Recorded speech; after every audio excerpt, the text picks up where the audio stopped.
여러분, 세계적으로 가장 유명한 상이 무엇인 줄 아시죠? 바로 노벨상입니다. 이 노벨상이 어떻게 만들어졌는지 여러분 혹시 알고 계십니까? 알프레드 노벨이라는 사람은 1833년 스웨덴 스톡홀름이라는 곳에서 태어납니다. 그는 화학과 공학 부분에서 아주 뛰어난 인재로서 다이나마이트를 비롯한 다양한 폭발물을 개발함으로 인해서 광산 개발이라든가 산업혁명에 지대한 공을 세우고 막대한 부를 챙기게 됩니다. 그런데 안타깝게도 이제 사진 한번 보여주세요. 이 알프레드 노벨이 다음 사진이요. 발명한 이 다이나마이트는 전쟁 무기로 다양한 무기를 또 개발하는 데 쓰임 받게 됩니다. 이러한 이중적인 면을 놓고 그 노벨이 이제 자신의 삶을 고민하고 있을 찰나에 그의 형 1888년에 그의 형 루드비그라는 사람이 세상을 떠나게 되죠. 그런데 한 프랑스 신문사에서 그의 노벨의 형이 죽었는데 노벨이 죽은 걸로 착각을 하고 노벨이 죽었다고 기사에 내게 됩니다. 노벨은 멀쩡한 자기가 죽었다는 멀쩡한 자기가 죽었다는 그 기사를 보고도 놀랬지만 그 기사에 실린 내용을 보고 충격을 먹게 돼요. 뭐라고 기사가 나냐면 다이너마이트의 왕이 죽다. 죽음의 사업과 파괴의 발명함이 죽다라는 문구였습니다. 노벨은 이 사건을 계기로 내가 오늘 죽는다면 사람들이 나를 어떻게 생각할 것인가 라는 질문을 던지게 되고요. 결국 그는 자신의 막대한 재산 대부분을 기금으로 남겨서 인류에게 큰 공헌을 한 사람들에게 상을 주도록 만듭니다. 그것이 바로 우리가 요즘에도 관심 있게 보는 노벨상입니다. 그렇게 그의 이름은 오늘날 파괴의 도구보다 인류의 평화와 발전에 기여한 사람들을 기리는 노벨상으로 더 유명해진 거죠. 사랑하는 성도 여러분, 사람은 누구나 미래를 계획하며 살아요. 우리 학생들은 어떻게 하면 내가 좋은 대학에 들어갈까? 거기에 대한 계획을 하고요. 청년들은 결혼과 또 직장에 대한 계획을 세웁니다. 부모님들은 내 자녀가 어떻게 하면 더 행복한 삶을 살 수 있을까?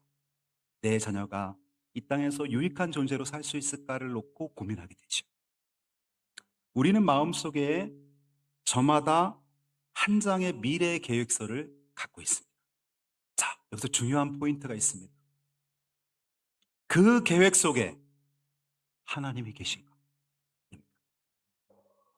본문 13절을 보면 사람들이 각자 계획을 한다는 것이에요. 어느 도시에 갈지, 얼마나 머물지, 무엇을 해서 큰 이득을 취할지 사람마다 계획을 세웁니다. 그런데 그 계획들 속에 하나님이 빠져 있습니다. 요즘에도 많은 사람들이 뭐 버킷리스트 10가지, 또 5가지, 7가지.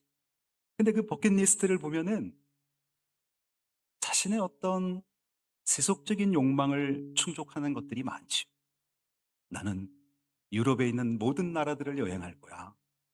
나는 남미에 있는 뭐 브라질을 비롯한 다양한 나라를 여행할 거야. 계획을 우리는 세우지만 그 계획 속에 하나님이 정말 기뻐하실까? 라는 질문을 잊어버리고 계획을 세울 때가 많아요. 오늘 야고보는 여기에 대해서 이렇게 말합니다. 너희 생명이 무엇이냐? 우리 인생은 잠깐 보이다 사라지는 안개와 같다고 했습니다. 제가 태어난 충북 제천시 수산면 수살리 그 지역은요. 원래는 충주댐으로 인해서 수몰되기 전에는 제가 사는 곳은 수몰 안 됐는데 그 인근 지역은 수몰이 됐어요. 그리고 굉장히 큰 충주호가 생기게 됐죠. 그래서 제가 시골 목회할 때 새벽 기도를 마치고 일찍 충주나 제천에 나갈 일이 있을 때는 안개가 그 충주호에서 생기는 그 수증기로 인해서 밤에 새벽에 안개가 자욱하게 낍니다. 운전할 때 조심해야 돼요. 빨리 달릴 수도 없어요.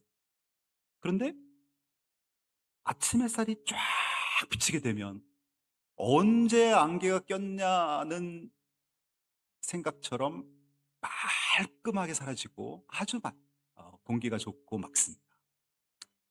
안개 같다라는 말은 무슨 말이에요? 우리의 인생이 이렇게 정말 뭐 모든 걸 덮고 있는 것처럼 엄청난 것 같지만 순식간에 사라진다는 거예요. 저와 여러분이 머지않아 천국문 앞에 서게 될 것입니다.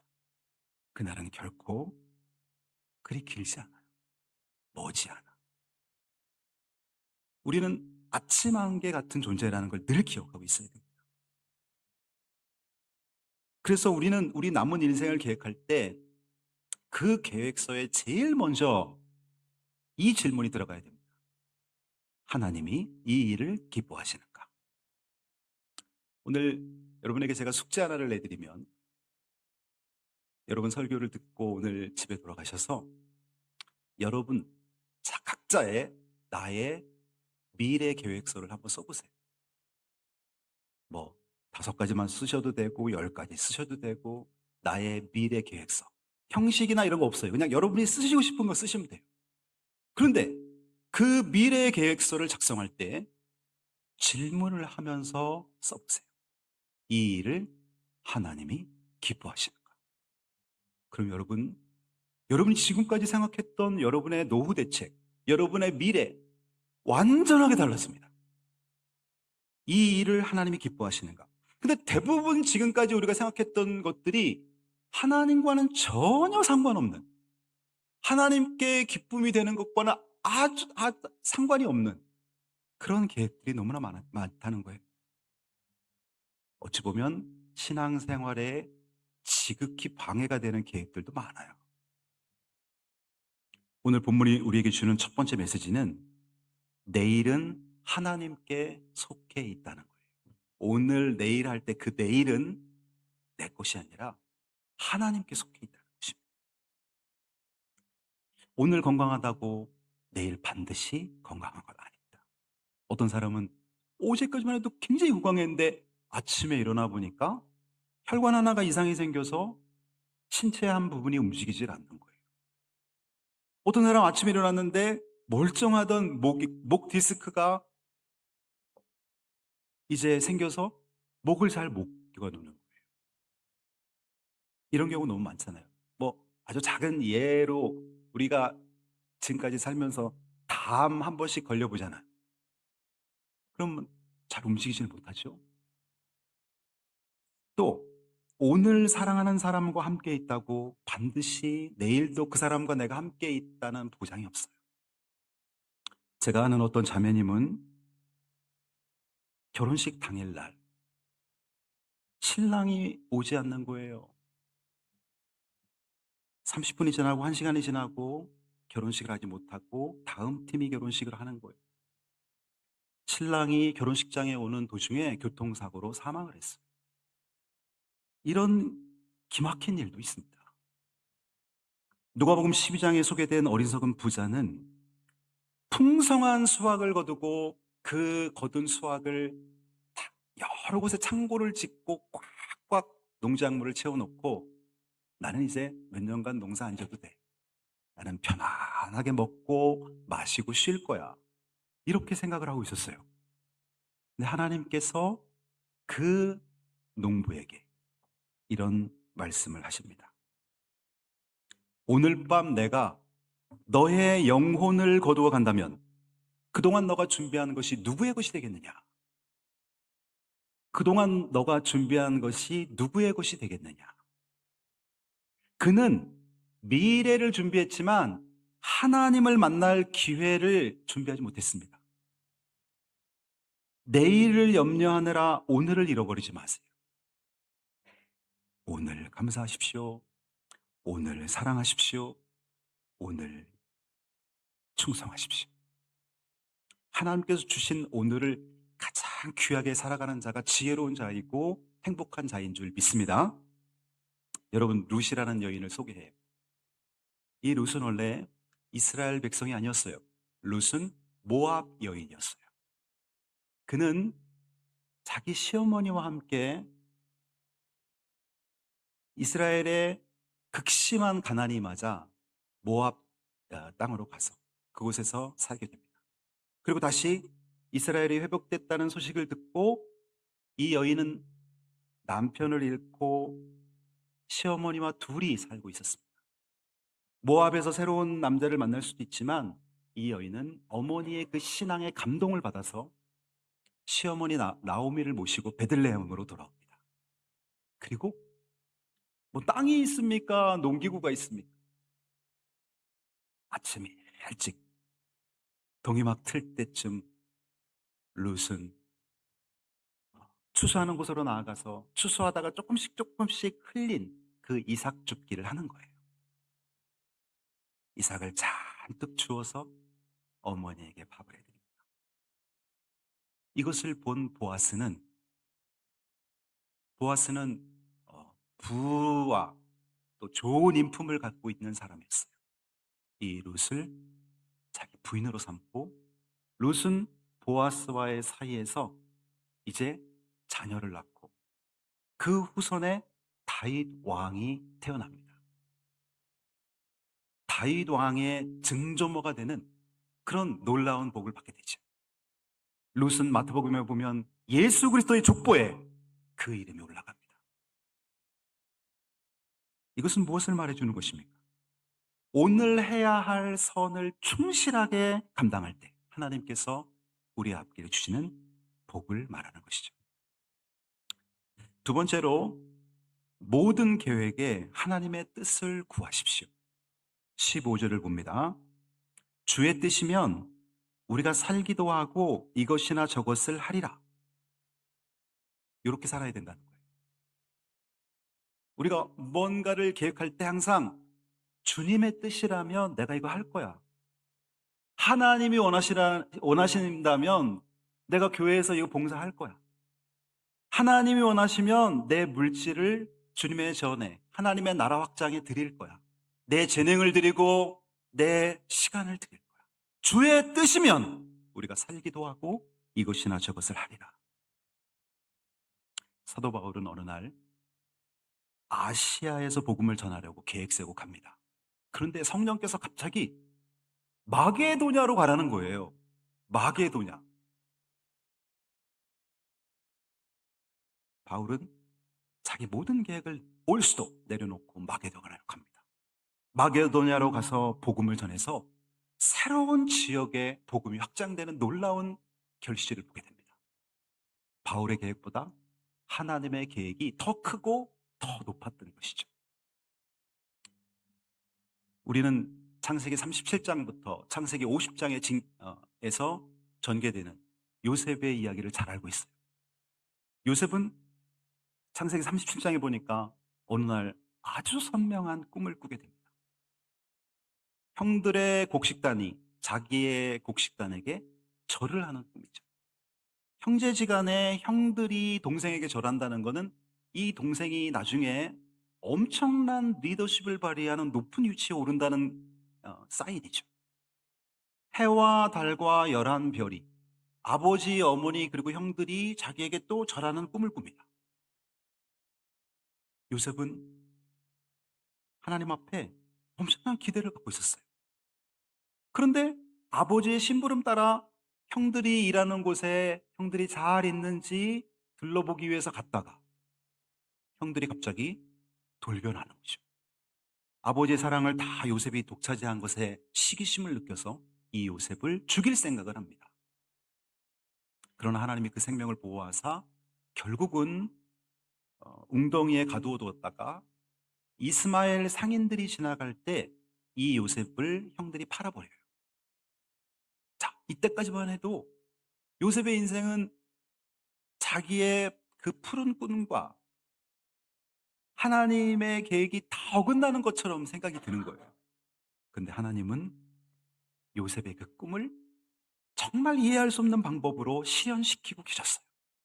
요셉이 노예로 팔려갔는데 마침 어디로 팔려갔냐면은 애굽 왕, 애굽 왕 바로에게 불순종해서 누명을 썼거나 아니면 벌을 받아서 감옥에 가두는 그 감옥을 보유하고 있는 경호대장 보디발의 집에 노예로 팔려간 거예요. 그 요셉은 거기서 충성스럽게 사역을 합니다. 그래서 그 가정의 모든 재반 업무를 요셉이 맡아요. 요셉은 그곳에서 누명을 쓰고 감옥에 또 들어갑니다. 하나님이 거듭거듭 이해할 수 없는 고난을 주시는데, 근데 그 감옥에서 왕에게 뭔가 오해를 사서 감옥에 갇히게 되는 떡 굽는 관원장과 술 맡은 관원장을 만나게 되죠. 그리고 요셉은 자기의 은사를 거기서도 활용합니다. 꿈 해몽의 은사, 영적 예지의 은사. 그래서 술 맡은 관원장은 복직되고요. 떡 굽는 관원장은 요셉의 해몽대로 처형당합니다. 이제 시간이 많이 흘렀어요. 술 맡은 관원장은 복직돼서 다시 왕을 섬기는 일을 합니다. 그런데 어느 날 이번에는 바로가 꿈을 꾼 거예요. 이집트의 왕 바로가 꿈을 꿨습니다. 근데 그 꿈은 예사로운 꿈이 아니라 앞으로 중동 지역에 약 14년간의 미래의 일을 담고 있는 꿈이었어요. 요셉은 그것 또한 해몽을 합니다. 앞으로 이곳에 애굽에 그리고 인근 지역에 아주 어, 엄청난 풍년이 7년 들었다가 또 7년 동안은 혹독한 흉년이 들 것입니다. 그러니 풍년이 들었을 때 전국에 곡식 창고를 지어놓고 곡식을 가득가득 쌓아 놓아서 연이은 훈련 흉년을 대비합시다. 전략까지 세워줍니다. 이를 통해서 요셉은 국무총리가 돼요. 그리고 정말 요셉이 창세기 37장에서 꾼 꿈처럼 처음에는 형들이 곡식 사러 와서 자기 동생인지도 모르고 넙죽 절을 합니다. 국무총리니까요. 그리고 나중에는 아버지 이제 야곱 그리고 그 형들까지 다 와서 요셉 앞에 절을 합니다. 하나님이 이루신 놀라운 사건. 형들은 그 국무총리가 자기 동생, 자기들이 죽이려고 했다가 노예로 팔아버린 동생 요셉이라는 걸 알고 벌벌벌 떨고 있습니다. 그때 창세기 50장 20절 요셉은 그 형들을 하나님의 시각에서 멋지게 용서하고 오히려 위로하는 걸 볼 수 있어요. 당신들은 나를 해하려 했으나 하나님은 그것을 선으로 바꾸사 오늘과 같이 많은 백성의 생명을 구원하게 하시려 하셨습니다. 이 얼마나 멋진. 여러분, 저와 여러분도 인생을 살면서 때로는 우리 마음을 아프게 했던 사람들이 있다면 여러분, 하나님의 합력하여 선을 이으신 그 손길을 보고 멋지게 용서하세요. 그리고 오히려 그에게 위로하고 힘을 주세요. 이것이 복음을 받아들인 사람들의 삶인 것입니다. 우리도 중요한 일을 결정할 때 먼저 물어야 됩니다. 하나님, 이 길이 주님의 뜻입니까? 라고 물어야 됩니다.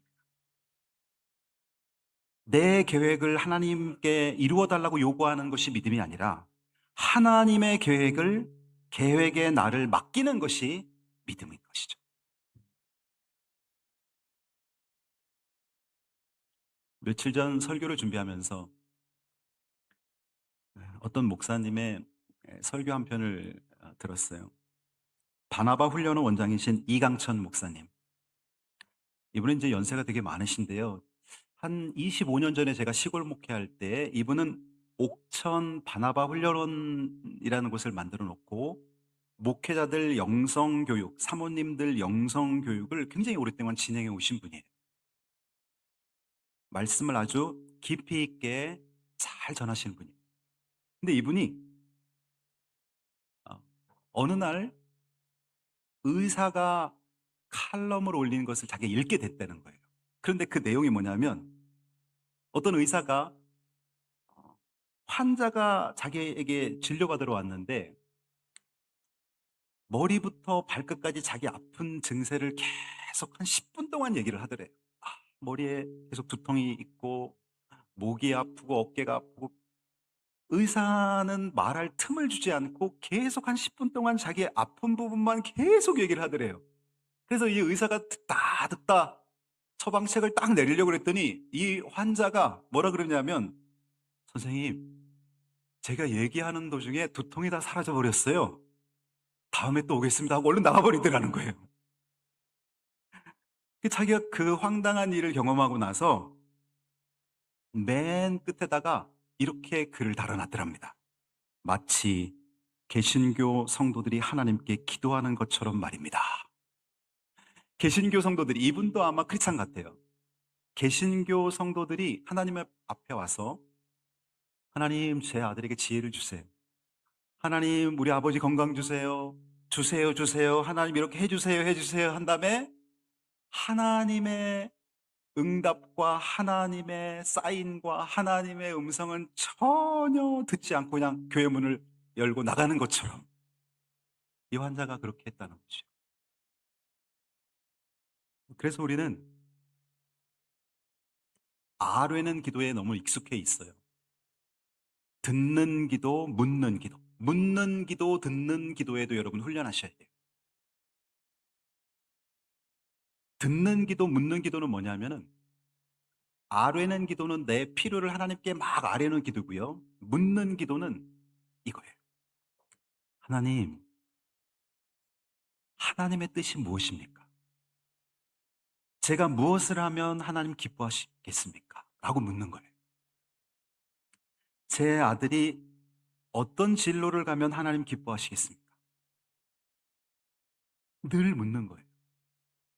여러분, 구약 성경을 보면 다윗이 전쟁에 나갈 때, 블레셋이라는 강대국이 쳐들어올 때 다윗은 군사력도 좋고 하니까 군대 전술을 딱 짜갖고 바로 전장에 나가는 게 아니라 다윗은 하나님께 묻습니다. 하나님, 블레셋이 쳐들어왔어요. 내일 싸움에 나갈까요? 라고 질문합니다. 근데 하나님이 아무 대답도 안 하세요. 그러면 하루 더 기다려요. 하나님, 블레셋이 쳐들어오고 있는데, 피해가 나고 있는데 어떻게 하면 좋습니까? 그때 하나님 말씀하십니다. 너는 내일 군대를 조직해서 어디에 복병을 배치시키고 이런 전술로 싸움을 해라. 그러니까 묻는 기도와 듣는 기도에 훈련이 돼 있다는 거예요. 그런 각도에서 여러분 구약 성경을 읽어보면 이스라엘의 선지자들과 이스라엘의 신앙 좋은 왕들은 하나같이 하나님 앞에 묻는 기도, 듣는 기도에 훈련이 돼 있어요. 지난번에도 한번 여러분이 소개했지만 부산에 내려가면 제일 큰 교회가 있는데 부산 수영로 교회, 정필도 원로 목사님, 수만 명의 성도들이 목사님한테 늘 기도 제목이 올라온답니다. 그러면 새벽에 그 기도 제목을 갖고 기도를 하는데 그 기도 제목은 매일 바뀌는 거죠. 이런 성도, 저런 성도, 응답받은 기도, 응답받지 못한 기도. 근데 이 정필도 목사님이 하루도 빼놓지 않고 늘 기도하는 기도 제목이 있다는 거예요. 그게 뭐냐면, 하나님, 저에게 하나님의 뜻을 알려주세요. 제가 무엇을 하면 하나님이 기뻐하실지 알려주세요. 자기는 이 기도를 한 번도 빼놓지 않고 기도했다. 제가 큰 은혜를 받았어요. 여러분도 적용하시기 바랍니다. 여러분, 우리 기도 중에 가장 훌륭한 기도는 하나님의 뜻을 묻는 기도입니다. 예수님은 사역을 하시면서 밤이 늦은 밤에 산으로 가서 기도하셨는데 예수님의 기도 내용은, 성경에 예수님의 기도 내용을 다 자세하게 소개하고 있지만 분명합니다. 하나님, 저에게 무슨 은사를 주세요, 뭘 주세요가 아니에요. 아버지, 내일 제가 어느 마을로 가서 복음을 전해야 됩니까? 내일 제가 무엇을 해야 됩니까? 하나님 아버지의 뜻이 무엇인가를 묻는 기도가 우리 예수님의 기도였어요. 그 기도에 여러분 자꾸 하다 보면 어떤 일이 생기냐면요,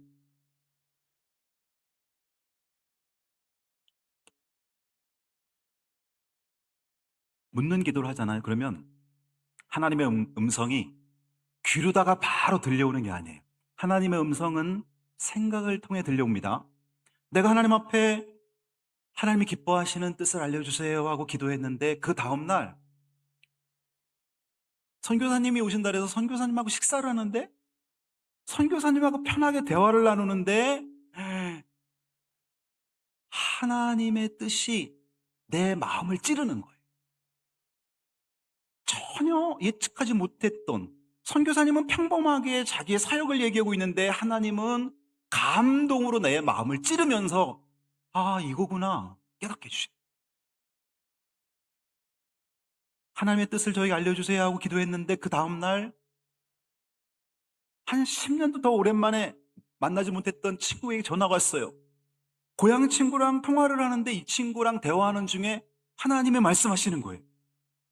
내 마음을 찌르면서 너 그거 해야지. 이렇게 하나님은 응답하신, 이렇게 역사하신. 그러니까 여러분이 기도하셔야 돼요. 하나님, 하나님의 뜻이 무엇입니까?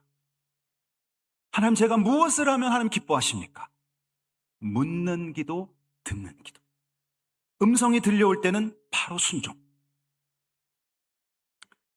마지막으로 오늘 해야 할 선을 미루지 마세요. 17절 말씀입니다.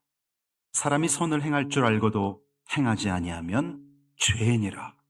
여기서 말하는 선은 뭘 말할까요? 하나님이 기뻐하시는 뜻, 성경을 통해서 우리에게 말씀하신 뜻, 하나님이 기뻐하시는 그 모든 일들,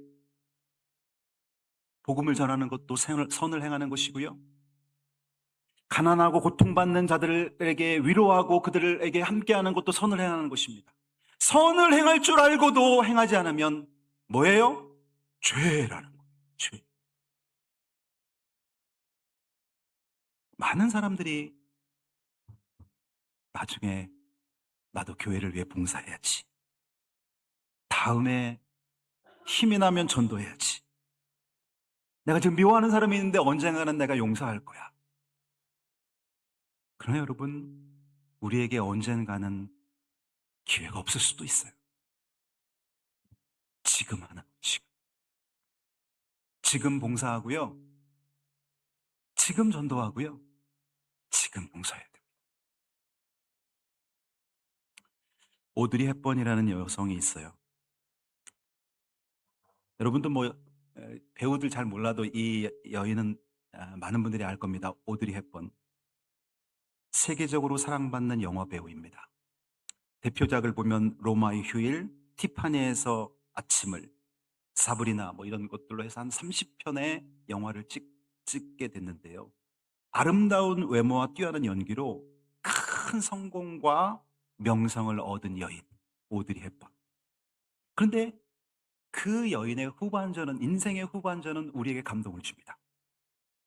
그녀는 어린 시절 제2차 세계대전 중에 네덜란드에서 전쟁과 굶주림을 겪게 돼요. 먹을 것이 부족해서 힘든 시간을 보냈던 자기 어린 시절의 그 추억이 훗날 굶주림으로 고통받는 어린이들을 바라보는 마음과 연결이 되는 거예요. 그는 유니세프 친선 대사로 활동하면서 에티오피아, 소말리아, 방글라데시 등 도움이 필요한 지역을 찾아다닙니다. 사진 한 장 띄워주세요. 화려한 영화제의 레드카펫이 아니라 굶주리고 병든 아이들이 있는 곳으로 향하여 자기 생을 마감합니다. 그녀는 자신의 이름과 영향력을 자신만을 위해 사용하지 않고 세상의 관심을 고통받는 어린이들에게 돌리는 데 사용했습니다. 오늘 야고보서 4장 17절 말씀을 행한 거죠. 사람이 선을 행할 줄 알고도 행하지 아니하면 죄니라. 오드리 헵번이 남긴 많은 명언들이 있는데 그중에서 그 명언 하나를 소개합니다. 아름다운 눈을 갖고 싶으면 다른 사람들의 좋은 점을 보세요. 아름다운 입술을 갖고 싶으면 다른 사람들에게 친절한 말을 하세요. 아름다운 자세를 갖고 싶으면 혼자 걷고 있지 않음을 기억하세요. 아름다운 몸매를 갖고 싶으면 내 음식을 배고픈 사람들과 나누세요. 오드리 헵번이 남긴 말이에요. 멋있죠? 알고만 있는 사랑은 사람을 살리지 못합니다. 행동하는 사랑이 사람을 살리는 거예요. 사랑해야 할 사람이 있다면 오늘 사랑하세요. 용서해야 할 사람이 있다면 오늘 용서하시고요. 섬겨야 할 사람이 있으면 오늘 섬기십시오. 순종의 가장 좋은 때는 언젠가가 아니라 지금이라는 것입니다. 말씀을 맺습니다. 사랑하는 성도 여러분, 하나님께서 우리의 미래 계획서를 보시면서 그 계획 속에 내가 있느냐? 라는 질문 앞에 여러분 답하셔야 됩니다. 오늘 설교를 들으시고 집에 가셔서 각자 나의 미래 계획서를 작성해 보세요. 담임 목회자가 여러분에게 말씀드리면 한번 해보세요. 유익이 됩니다. 더 많이 가지려는 계획보다는 가진 것을 어떻게 나누며 살 것인가를 계획해 보세요. 더 편해지려는 계획보다는 주님을 위해서 어떻게 수고하고 봉사할 것인가를 계획해 보세요. 여러분은 세상을 향한 축복의 통로입니다. 기도하겠습니다.